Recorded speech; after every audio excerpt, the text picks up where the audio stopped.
अच्छा बच्चों, अब हमने पढ़ने हैं न्यूटन के laws of motion.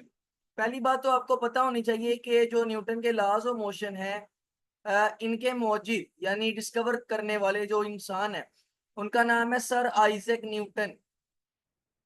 Sir Isaac Newton एक इंग्लिश यानी इंग्लैंड के रहने वाले फिजिसिस्ट और मैथमेटिशियन थे। ये फिजिसिस्ट भी थे और मैथमेटिशियन भी थे, ठीक है। अच्छा, अगली बात ये कि 1687 में इन्होंने एक बुक पब्लिश की थी और उस बुक का नाम था प्रिंसिपिया मैथमेटिशिया। प्रिंसिपिया मैथमेटिशिया। और इन्होंने अपनी इसी किताब में अपने मशहूर जमाना तीन कवानीन दिए थे। समझ रहे हैं बात? अपनी इसी किताब में इन्होंने अपने मशहूर जमाना तीन कवानीन दिए थे। किताब का नाम क्या था जी? प्रिंसिपिया मैथमेटिशिया। प्रिंसिपिया मैथमेटिशिया में इन्होंने अपने तीन कवानीन दिए थे, न्यूटन का फर्स्ट लॉ, न्यूटन का सेकंड लॉ और न्यूटन का थर्ड लॉ। एक बात आपने याद रखनी है कि जितने भी न्यूटन के कवानीन हैं, यानी मैं बोलूंगा कि न्यूटन्स लॉज ऑफ मोशन,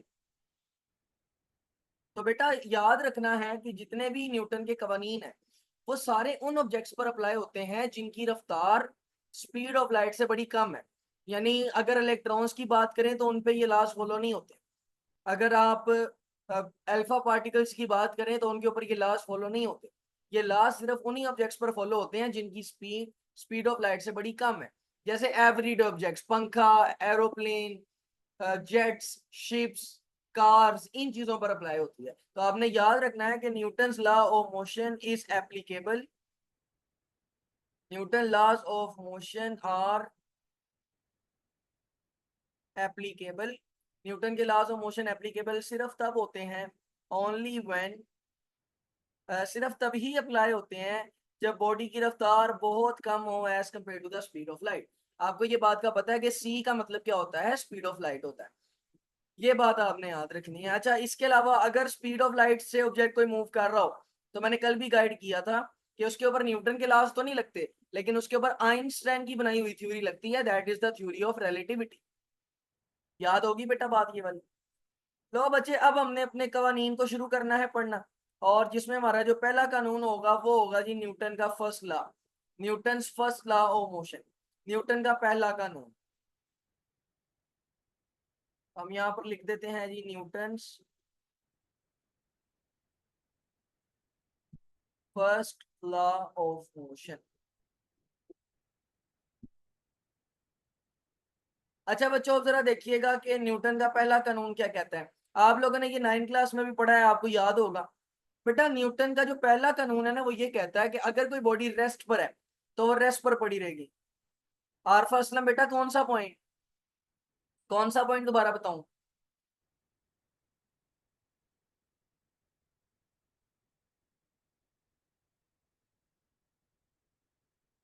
जल्दी बोले बेटा। लास्ट वाला। अच्छा बेटा, देखें जी, आपके पास दो तरह के ऑब्जेक्ट्स होते हैं। एक होते हैं एवरीडे ऑब्जेक्ट्स। एवरीडे ऑब्जेक्ट्स का मतलब जिनको आप रोजाना की जिंदगी में इस्तेमाल करते हैं। जैसे कि हो गया कार, एरोप्लेन वगैरह वगैरह। यानी मैं यहाँ पर लिख लेता हूँ जी, पंखा हो गया, फैन होगी, कार हो गया, एरोप्लेन हो गया। समझ रहे हैं ना? अब इनकी जो रफ्तार होती है ना, अगर फैन की रफ्तार देखी जाए, लेट से वो होगी 20 मीटर पर सेकेंड। अगर कार की रफ्तार देखी जाए तो मैक्सिमम कार में रफ्तार 100-120 मीटर पर सेकेंड होती है। एरोप्लेन की रफ्तार देखी जाए तो 300 मीटर पर सेकेंड होती है। ये जितनी भी रफ्तारें आपको नजर आ रही हैं ये बहुत ज्यादा नहीं है, ये थोड़ी थोड़ी रफ्तारें हैं। लेकिन दूसरी तरफ अगर आप स्पीड ऑफ लाइट की बात करें, यानी अगर मैं बात करूं जी सब एटॉमिक ऑब्जेक्ट्स की या क्वांटम पार्टिकल्स की, यानी जो बड़े छोटे ऑब्जेक्ट्स होते हैं, उनकी फिर स्पीड्स ये नहीं होती। उनकी स्पीड्स होती हैं स्पीड ऑफ लाइट के बराबर। जैसे स्पीड ऑफ लाइट कितनी है जी? 3 × 10⁻⁸ अगर इसको आप खोल कर लिखें तो ये बनता है 3, 1, 2, 3, 4, 5, 6, 7, 8 मीटर्स पर सेकेंड। अब मुझे बताएं कि क्या वो ऊपर वाली रफ्तारों में, इन रफ्तारों में और ये वाली रफ्तार में कोई फर्क नहीं है? बताएं जरा। बहुत ज्यादा फर्क है ना। ये स्पीड ऑफ लाइट है, this is the speed of light, c for speed of light.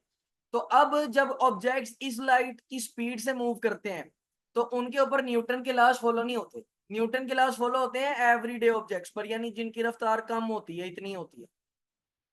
अब अगर इनकी रफ्तार को v बोला जाए और स्पीड ऑफ लाइट को c बोला जाए, तो इनकी रफ्तार तो बड़ी कम है ना as compared to the speed of light, तो मैं बोलूंगा कि v is very less than c, यानी एवरीडे ऑब्जेक्ट्स की रफ्तार v वो बहुत कम है as compared to the speed of light.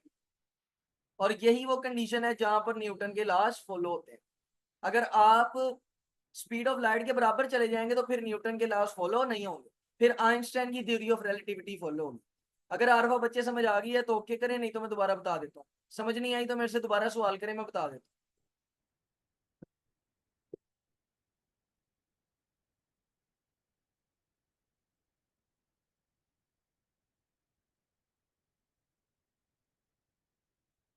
जी बेटे बोले।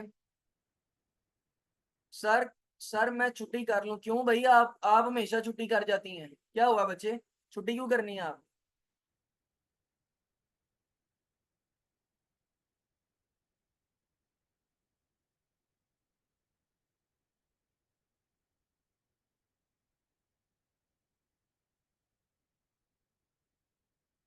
क्या वजह है बच्चे छुट्टी की?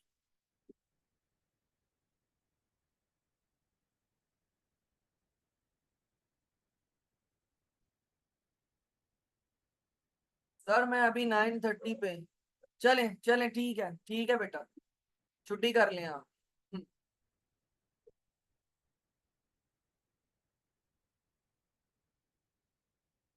रिकॉर्डिंग देख लीजिएगा।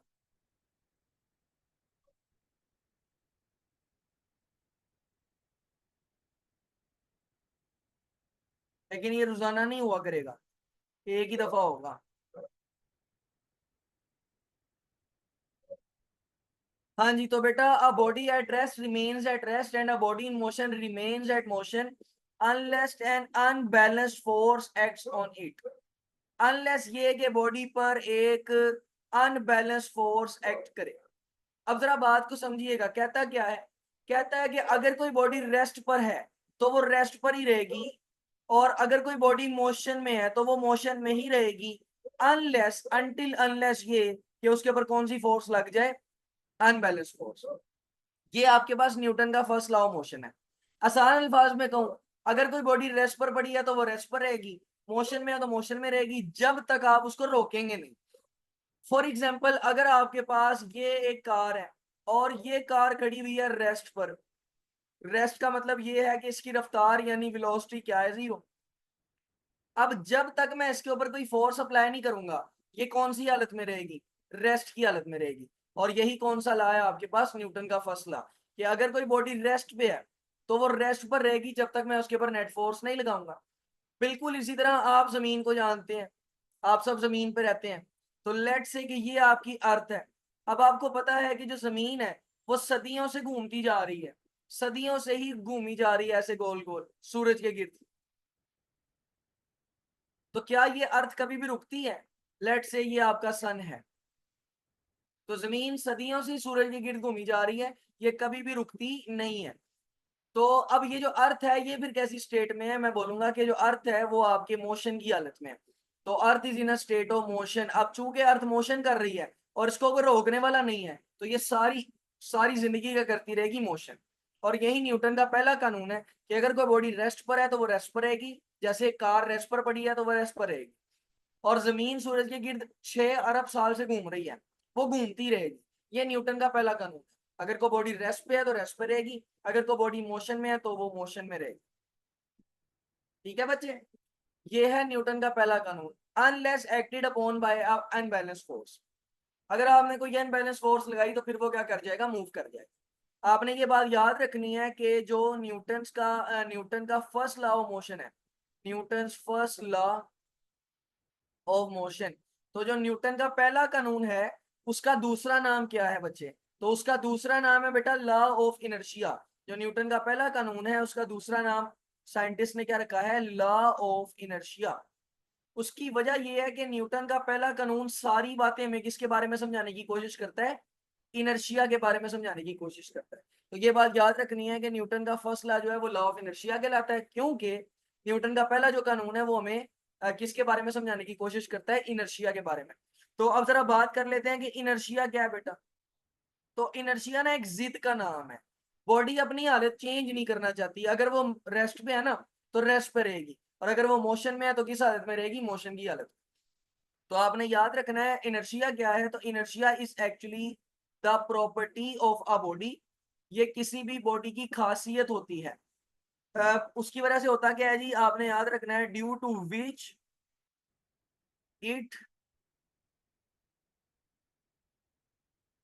विच इट ओपोजेस चेंज, ये चेंज को अपोज करती है in it state of rest या मोशन। तो इनर्शिया बॉडी की वो खासियत है जिसकी वजह से बॉडी अपनी रेस्ट या मोशन की हालत में चेंज को अपोज करती है। अपोजेस द चेंज, चेंज को अपोज करती है in the state of rest and motion. अब इसका मतलब क्या है जी, इसका मतलब आपने याद रखना है, मतलब ये है अगर ये कार है और ये कार रेस्ट की हालत में पड़ी हुई है, तो इसको मूव करवाने के लिए मुझे क्या लगानी पड़ेगी, फोर्स लगानी पड़ेगी ना। अब फोर्स इसलिए लगानी पड़ रही है क्योंकि ये अपनी हालत को चेंज नहीं करना चाह रही, और अगर कोई चीज अपनी हालत को चेंज ना करना चाह रही हो तो फिर उसके ऊपर क्या लगानी पड़ती है, फोर्स लगानी पड़ती है, जबरदस्ती करनी पड़ती है। तो चूंकि ये गाड़ी रेस्ट की हालत में है, ये अपनी हालत को बदलना नहीं चाहती, तो इसलिए इसके ऊपर हम क्या लगाते हैं, फोर्स लगाते हैं, ताकि ये अपनी कंडीशन बदले, रेस्ट से कौन सी हालत में आ जाए, मोशन की हालत। लेकिन अमूमन ये ऐसा करती नहीं है क्योंकि इसके अंदर एक जिद होती है, उस जिद का नाम क्या होता है, इनर्शिया। कि ये अपनी हालत बरकरार रखना चाहती है, ये चाहती है कि अगर मैं रेस्ट पे हूं तो रेस्ट पे रहूं, और अगर मैं मोशन में हूं तो मैं मोशन में रहूं। तो फोर्स लगाकर फिर आपको इसको कहां पर लाना पड़ता है, मोशन में। बिल्कुल इसी तरह अगर अब ये कार मूव करने लग गई है तो उसको रोकने के लिए आपको दोबारा क्या लगानी पड़ेगी, फोर्स लगानी पड़ेगी, ठीक है ना। तो वो जो फोर्स है वो फिर इसकी जिद को अपोज करेगी। इनर्शिया क्या होती है बेटा, इनर्शिया जिद होती है, यानी बॉडी अपनी हालत को चेंज नहीं करना चाह रही होती इनर्शिया। एक और बात आपने याद रखनी है इनर्शिया के वाले से, कि आपका जो इनर्शिया होता है ना, ये टॉप राइट पे अगर मेरी फोटो है तो उसको नीचे कर दें, मैं टॉप राइट पे लिख रहा हूँ। जो इनर्शिया होता है ना वो एक्चुअली डायरेक्टली प्रोपोर्शनल होता है मैस के, जिसका मतलब ये है कि आपकी बॉडी जितनी ज्यादा वजनी होगी, बॉडी का मैस जितना ज्यादा होगा, उतना ज्यादा उस बॉडी के अंदर क्या होगा, इनर्शिया। यानी बॉडी जितनी वजनी होगी उसका उसकी जिद उतनी ज्यादा होगी। यानी उसके अंदर रेस्ट में है तो रेस्ट में रहने की सलाहियत ज्यादा होगी, मोशन में है तो फिर वो रुकेगी नहीं जल्दी। फॉर एग्जाम्पल अगर आपके पास ये एक कार है और इसके बरक्स आपके पास एक और कार है, लेट से ये कार है, आप मुझे बताएं कि कार वन या कार ए और कार बी में से किसको हिलाना मुश्किल है। दोनों फिलहाल रेस्ट की हालत में पड़ी हुई है, आपने बताना है इन दोनों में से किसको हिलाना मुश्किल है। ये भी रेस्ट की हालत में है और ये भी रेस्ट की हालत में, दोनों में से किसको हिलाना मुश्किल है, किसको मूव करवाना मुश्किल है। बिल्कुल बी को मूव करवाना मुश्किल है, उसकी वजह ये है कि ए का जो मैस है वो कम है, mass of a is less than the mass of b. जो मैस ऑफ ए है वो लेस है as compared to mass of b, जिसका मतलब ये है चूंकि ए का मैस कम है, ए का मैस कम होने का मतलब है इट हैज लेस इनर्शिया, इसकी जिद कम है, ये जल्दी मूव कर जाएगी क्योंकि इसकी जिद ही कम है।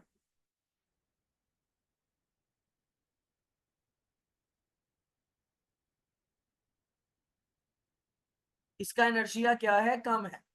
दूसरी तरफ अगर ये बड़ी वाली कार का देखा जाए, इसका मैस ज्यादा है, तो मैस ज्यादा होने की वजह से इसका जो इनर्शिया है वो भी कैसा है, हाई है। तो आपने याद रखना है this point as a high inertia. तो जिसका मैस ज्यादा होता है उसका इनर्शिया भी ज्यादा होता है, जिसका मैस कम होता है उसका इनर्शिया भी क्या होता है, कम होता है। जी बेटे बात समझ आई है इनर्शिया के वाले से। अगर किसी को किसी भी बात में कंफ्यूजन है मेरे से भी पूछे, मैं आपको बता देता हूँ जल्दी से, शाबाश।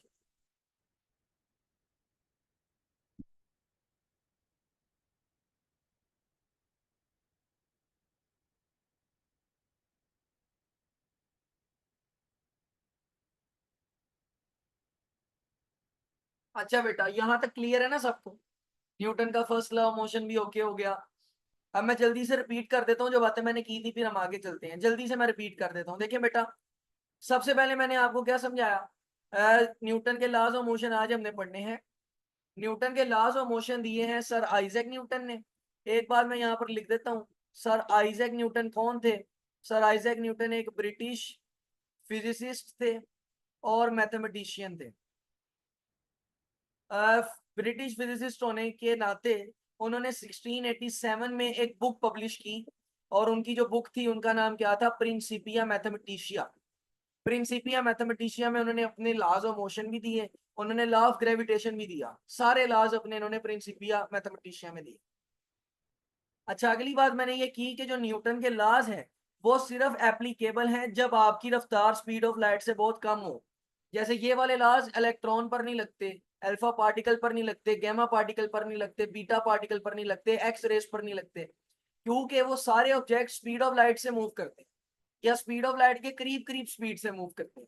जबकि जो न्यूटन के कवानीन है वो सिर्फ तभी लगते हैं जब आपकी रफ्तार स्पीड ऑफ लाइट से बड़ी कम हो। फॉर एग्जाम्पल 30 मीटर पर सेकेंड, 40 मीटर पर सेकेंड, 100 मीटर पर सेकेंड, 1000 मीटर पर सेकेंड, यहाँ पर लगते हैं न्यूटन के कवानीन। अब तीन कवानीन है, उसमें से पहला कानून है हमारा न्यूटन का पहला कानून, Newton first law of motion.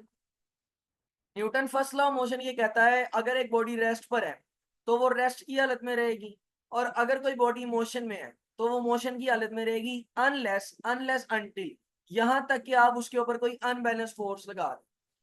जैसे अगर आप इस पहली मिसाल में देखें तो ये आपकी आपकी जो कार है ये रेस्ट पर है, अब ये सारी जिंदगी ही इधर ही पड़ी रहेगी अगर आप इसके ऊपर फोर्स ना लगाएं, लेकिन जैसे ही आप इसके ऊपर फोर्स लगाएंगे ये मूव कर जाएगी। तो याद रखना है कि बॉडी रेस्ट में है तो वो रेस्ट में ही रहेगी जब तक फोर्स ना लगे। फिर अगर बात करें मोशन की तो ये अर्थ आपको नजर आ रही है, अर्थ सदियों से, टोटल 6 बिलियन ईयर्स हो गए हैं वैसे, तो जमीन 6 अरब साल से सूरज के गिर्द गोल गोल घूमती जा रही है, घूमती जा रही है, घूमती जा रही है, और कभी भी नहीं रुकती, क्योंकि इसको रोकने वाला कोई है ही नहीं, फोर्स ही नहीं लग रही कोई, अनबैलेंस फोर्स ही नहीं है कोई। तो वो मोशन में है, तो 6 अरब साल से मोशन में ही है, और अगले 6 अरब साल तक भी मोशन में रहेगी। तो अगर कोई बॉडी रेस्ट में है वो रेस्ट में रहेगी, अगर कोई बॉडी मोशन में है वो मोशन में रहेगी। ये है न्यूटन का पहला कानून। न्यूटन का जो पहला कानून है वो लॉ ऑफ इनर्शिया पे कहलाता है, क्योंकि न्यूटन का पहला कानून एक्चुअली हमें किसके बारे में सिखाता है, इनर्शिया के बारे में। इनर्शिया बॉडी की वो खासियत है जिसकी वजह से बॉडी अपनी कंडीशन में चेंज को ओपोज करती है, यानी अगर वो रेस्ट में है तो मोशन में नहीं आना चाहेगी, और अगर मोशन में है तो रेस्ट में नहीं आना चाहेगी, अगर रेस्ट में है तो रेस्ट में रहना चाहेगी, मोशन में है तो मोशन में रहना चाहेगी, अपनी कंडीशन चेंज नहीं करना चाहेगी। इसको कहते हैं इनर्शिया। फॉर एग्जाम्पल अगर ये कार रेस्ट पे है तो ये यही रेस्ट पे पड़ी रहेगी, दिस इज इनर्शिया, और इसको अगर मैंने मोशन में लाना है तो मुझे इसके ऊपर क्या लगानी पड़ेगी, फोर्स लगानी पड़ेगी। जी बच्चे, रिवाइज हो गया। अगली बात मैंने ये बताई कि इनर्शिया और मैस डायरेक्टली प्रोपोर्शनल है, यानी जितना ज्यादा बॉडी का मैस होगा उतना ज्यादा इनर्शिया होगा। जैसे मैंने मिसाल दी, ये कार ए है, ये कार बी है, दोनों रेस्ट पर पड़ी हुई है, लेकिन किसको हिलाना मुश्किल है, तो आप कहेंगे भी कार बी को हिलाना मुश्किल है क्योंकि उसका मैस ज्यादा है। मैस ज्यादा मतलब जिद यानी इनर्शिया भी ज्यादा। अगर छोटे वाली की देखा जाए तो उसका मैस कम है, मैस कम का मतलब इनर्शिया भी क्या है, कम। जी बेटा, ओके हो गया।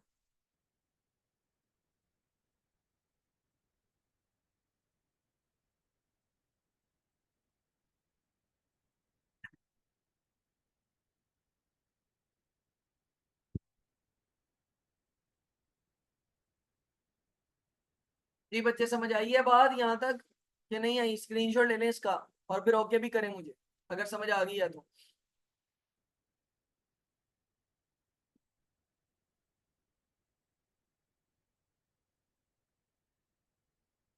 चलें बेटा, स्क्रीनशॉट लें इसका। 1 2 3, ओके बाय। अच्छा बेटे, अब हमने पढ़ना है न्यूटन का दूसरा कानून, that is the Newton second law of motion. और Newton second law of motion तो आपको याद है, 9 क्लास में आपने पढ़ा था, Newton second law of motion.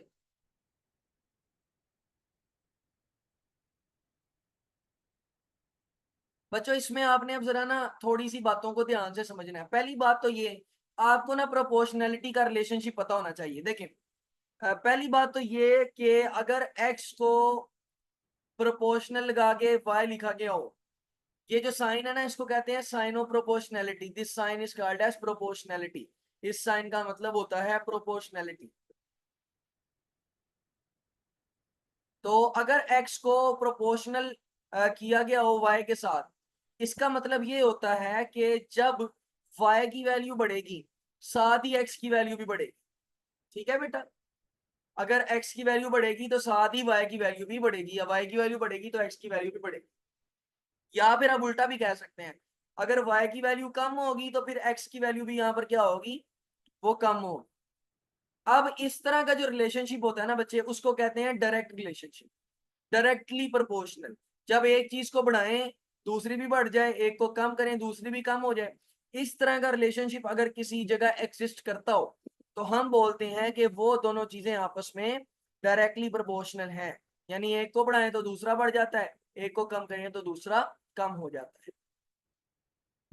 अच्छा, अगर मैं इस चीज को कुछ ऐसे लिखूं कि x प्रोपोर्शनैलिटी 1/y, अब y को मैंने रेसिप्रोकल में लिखा है, इसका मतलब उल्टा है। मतलब अगर मैं y को बढ़ाऊंगा तो x कम हो जाएगा, और अगर मैं y को कम करूंगा तो x ज्यादा हो जाएगा, ये इसका मतलब। और इस तरह का अगर कोई रिलेशनशिप आ जाए तो इस तरह का जो रिलेशनशिप होता है बच्चे, उसको कहते हैं इनवर्सली प्रोपोर्शनल। तो this type of relationship is called as inversely proportional.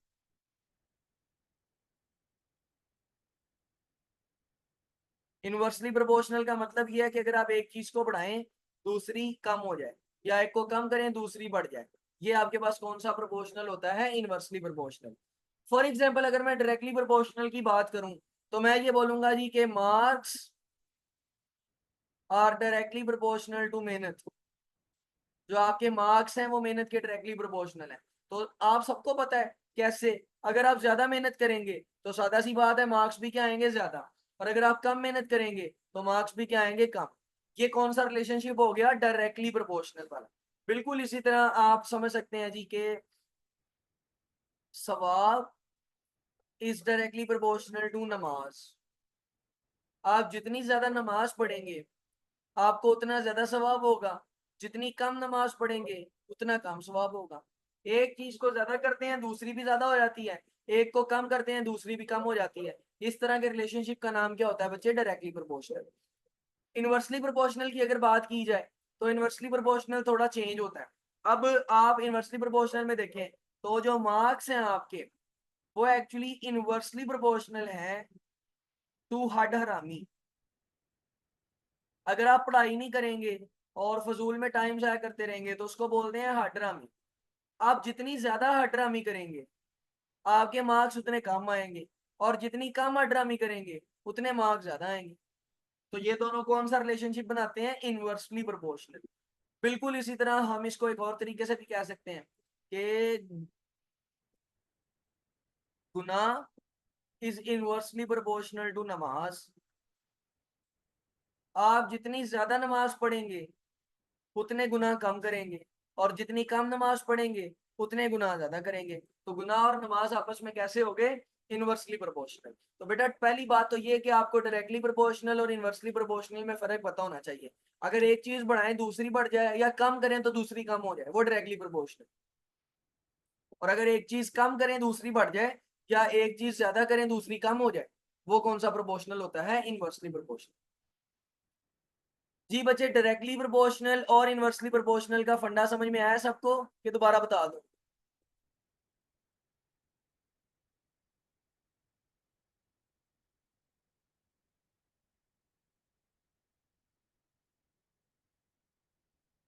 Okay बेटा शाबाश। अच्छा जी, अब जरा देखें, अब हम पढ़ेंगे second law of motion.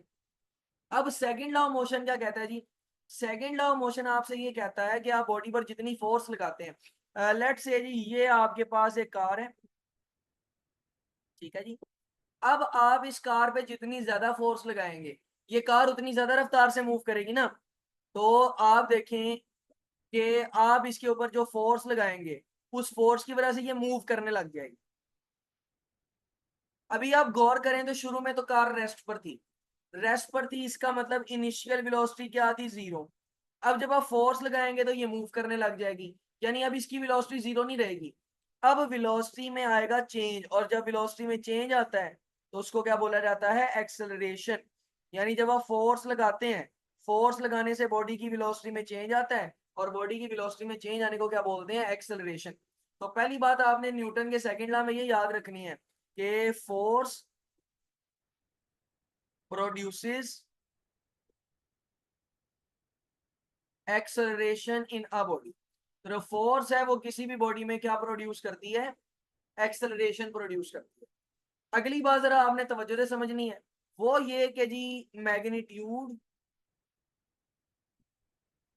Of this acceleration, इस एक्सेलरेशन का मैग्नीट्यूड जो कि फोर्स की वजह से पैदा हुई है, इज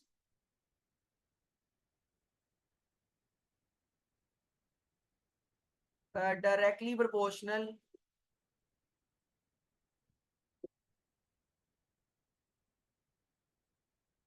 तो ये जो फोर्स है इसका जो एक्सेलरेशन है उसका मैग्नीट्यूड डायरेक्टली प्रोपोर्शनल है टू द फोर्स, यानी जितनी ज्यादा फोर्स होगी उतना ज्यादा एक्सेलरेशन प्रोड्यूस होगा। और दूसरा ये आपने बात याद रखनी है कि एक्सेलरेशन इज इनवर्सली